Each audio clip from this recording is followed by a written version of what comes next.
श्री स्वामी समर्थ अनंत कोटी ब्रह्मांड नायक राजाधिराज योगीराज परब्रह्म श्री स्वामी समर्थ महाराज यांचे चरणी त्रिवार वंदन, परमपूज्य गुरुमौली यांचे चरणी त्रिवार वंदन आणि सर्व सेवेकरी बत्ताई म्हणून श्री स्वामी समर्थ।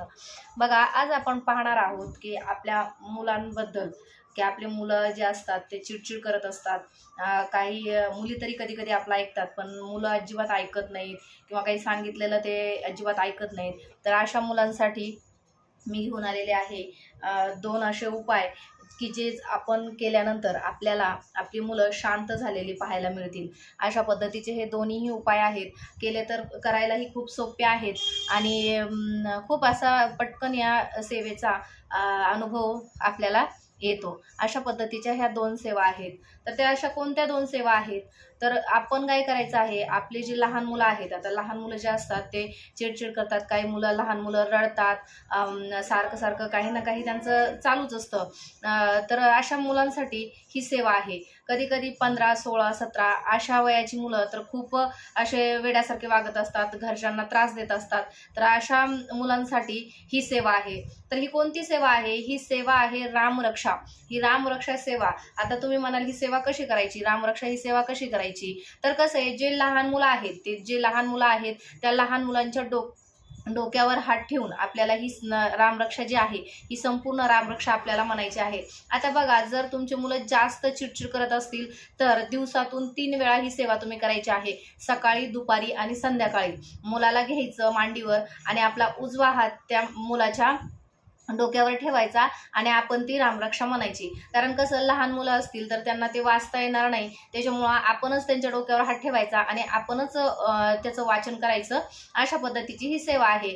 जर मोठे मुलं असतील थोडीशी 15, 16, 17, 14 ज्यांना व्यवस्थित मराठी वाचता येत असेल, अशी मुलं जर चिडचिड करत असतील, तुमचं ऐकत नसतील, ते जर स्वतः सेवा करायला तयार होत असतील तर त्यांनी स्वतःही ही सेवा केली तरी उत्तम आहे। त्यांनी काय करायचं आहे, देवघरापुढे बसायचं आहे आणि जी रामरक्षा आहे ती रामरक्षा काढायची आहे। नित्य पुस्तकामध्ये ही सेवा आहे। तर या पुस्तकातली ती सेवा रामरक्षा काढायची आहे आणि त्यांनी स्वतःचा उजवा हात आपल्या डोक्यावर ठेवायचा आहे आणि ती संपूर्ण रामरक्षा म्हणायची आहे। अशा पद्धतीचं हे नित्यसेवेचं पुस्तक आहे। आता सर्व सेवेकऱ्यांना माहितीच आहे। हे समोरच्या कॅमेऱ्यात मी दाखवते त्यामुळे त्याचं नाव व्यवस्थित दिसत नाही, पण आता जवळजवळ सगळ्या सेवेकऱ्यांना माहिती आहे की आपण जेव्हा स्वामी सेवा करत असतो तेव्हा आपल्याकडे हे नित्यसेवेचं पुस्तक असणं खूप गरजेचं आहे। हे नित्यसेवेचं पुस्तक आहे, याच्यामध्ये ही रामरक्षा दिलेली आहे। 147 पान नंबरवर ही रामरक्षा दिलेली आहे।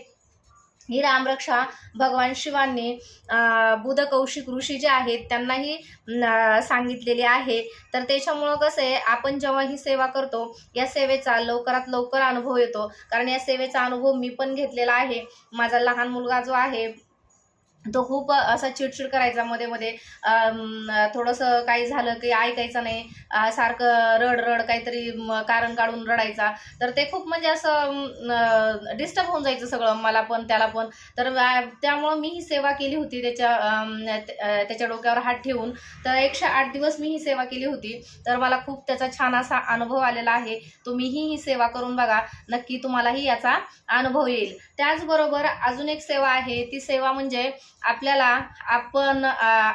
आई, समजा आपण आई ज्या आहेत त्या आईंनी काय करायचं आहे की आपलं सकाळी आंघोळ झाल्यानंतर आपल्या उजव्या अंगठ्याचं तीर्थ आपल्याला आपल्या मुलांना द्यायचं आहे।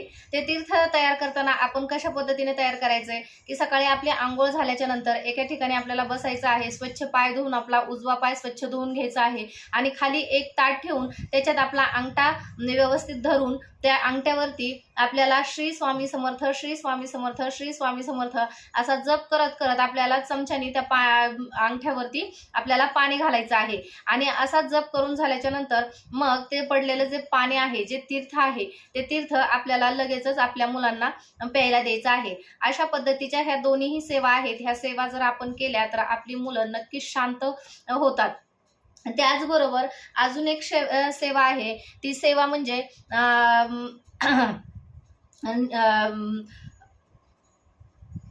अजून एक सेवा आहे ती म्हणजे आपली शेकोपातीर्थ तारक मंत्रांची सेवा. ही सेवा पण मुलांसाठी खूप छान आहे. आपली मुलं जर चिडचिड करत असतील तर आपण तारक मंत्राचाही उपयोग करून आपण आपल्या मुलांना शांत करू शकतो. हे तीर्थ आपण कसं घ्यायचं आहे तर आपण एक अगरबत्ती लावायची आहे किंवा अशा पद्धतीने ती अगरबत्ती धरायची आहे. एका पेल्यामध्ये पाणी घ्यायचं आहे आणि ती अगरबत्ती अशी धरायची की त्या पेल्यातल्या पाण्यामध्ये ती अगरबत्ती आपली पडेल आणि ही अगरबत्ती अशा पद्धतीने धरल्याच्या नंतर ती तशीच धरून ठेवायची आणि आपला जो पूर्ण तारक मंत्र आहे तो तारक मंत्र आपण संपूर्ण म्हणायचा आहे. म्हणत म्हणत जी रक्षा आपली त्या तीर्थामध्ये पडेल ती तशीच त्याच्यात पडू द्यायची. नाही पडली तर आपण सगळं आपलं स्तोत्र म्हणून झाल्याच्या नंतर आपण ती जी तयार झालेली अगरबत्तीला तयार झालेली जी रक्षा आहे ती रक्षा आपण त्याच्यामध्ये टाकायची आणि ते आपल्या मुलांना रोज प्यायला द्यायचं. तर अशा पद्धतीची ही एक सेवा आहे. ह्या 3 सेवा आहेत. ह्या तिन्ही तुमच्या ज्याने करणं झालं तर खूपच छान आहे, कारण ह्या तिन्ही सेवेचा खूप छान असा रिझल्ट आहे. 108 दिवस तुम्ही करू शकता किंवा 40 दिवस तुम्ही करू शकता, जशी तुमची इच्छा असेल. कारण कसं असतं कधी कधी आपण जेव्हा लॉंग टाईम एखादी सेवा करतो तर त्याचं फळही तसंच पद्धतीने आपल्याला भेटत असतं. कधी कधी कसं आपण लवकर सेवा संपवतो 21 दिवसात किंवा 40 दिवसात, तर तेव्हा आपल्याला फरक पडत नाही. तर आपण काय करायचं, कधी कधी नाही आपल्याला 40 दिवसात फरक पडला तर आपण 108 दिवसाची सेवा करायची. 108 दिवसातही नाही फरक पडला तर 3 महिन्याची सेवा 3 3.5 अशा पद्धतीची म्हणजे सेवा आपण करत राहायचं. कारण कसं आहे कधी ना कधी आपल्याला ते सेवेचा फरक पडतच असतो. आणि सगळ्यात महत्त्वाचं म्हणजे कसं आहे की स्वामी सेवेत कुठलीच सेवा अशी नाही की तुम्हाला 21 दिवसात 40 दिवसात किंवा 108 दिवसामध्ये तुम्हाला त्याचा अनुभव येणार नाही. कुठल्याही सेवेचा अनुभव येतो. फक्त कुठलीही सेवा करत असताना मात्र आपल्याला संकल्प करायचा आहे. किती दिवसाचा करायचा आहे, काय करायचं आहे ते आपण आपलं ठरवायचं आहे. 21 दिवसात आपल्याला ही सेवा पूर्ण करायची आहे का 40 दिवसात करायची आहे का 108 दिवसात करायची आहे, हे आपलं आपण ठरवून त्या पद्धतीने सेवा करायची आहे. अशा पद्धतीच्या ह्या 3 सेवा आहेत.